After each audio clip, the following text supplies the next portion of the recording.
Team coverage now of the Kavanaugh confirmation. More than 75 men and women protested against Judge Brett Kavanaugh's nomination to the Supreme Court. They gathered outside of U.S. Senator Johnny Isakson's office in Cobb County, Georgia. Our Ashley Bridges shows you what happened. Hey Johnny, vote no! Hey Johnny, vote no! Just be on the right side of history. None of the people here today are paid protesters. I hear that a lot from some of the senators. Even our own Georgia senators have said we're paid protesters. We are moms who are doing this between carpool runs. This is about whether the girls in my Sunday school class and in my Girl Scout troop and in the classrooms where I volunteer know that they are heard when they tell us about things that go wrong for them. These are not just women's rights, these are human rights. Isn't able to articulate without venom and hate. He don't have the attitude that he needs to be a Supreme Court justice. His anger, his demeanor during those hearings really disgusted me as a man. He spewed venom. That kind of temperament and that kind of attitude is not needed in any workplace, but certainly not on the bench of the Supreme Court.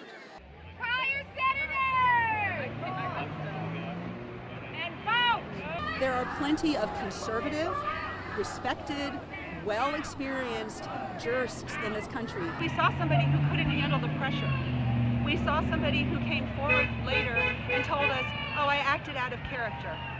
Well, if I acted out of character in my most important job interview, I still don't get the job.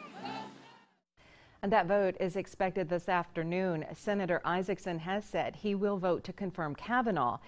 All four Republican U.S. senators from Georgia and South Carolina are making it clear Kavanaugh has their vote, despite the controversy over sexual assault allegations and an FBI investigation. WSAV's Joanne Merrigan has local reaction. But you got to listen to the public. And I do feel as though the Senate is like the mafia. Chris Tolliver of Savannah didn't mince words, saying he's disappointed about Friday's vote in the Senate, which will change the rules on how many votes are needed to confirm a Supreme Court nominee. And he thinks allegations against Brett Kavanaugh are probably true. When you have a bunch of ladies that's protesting, and also men protesting, sitting up here in the senator's office protesting, I think the GOP is getting ready to fail this upcoming election. It's all about politics.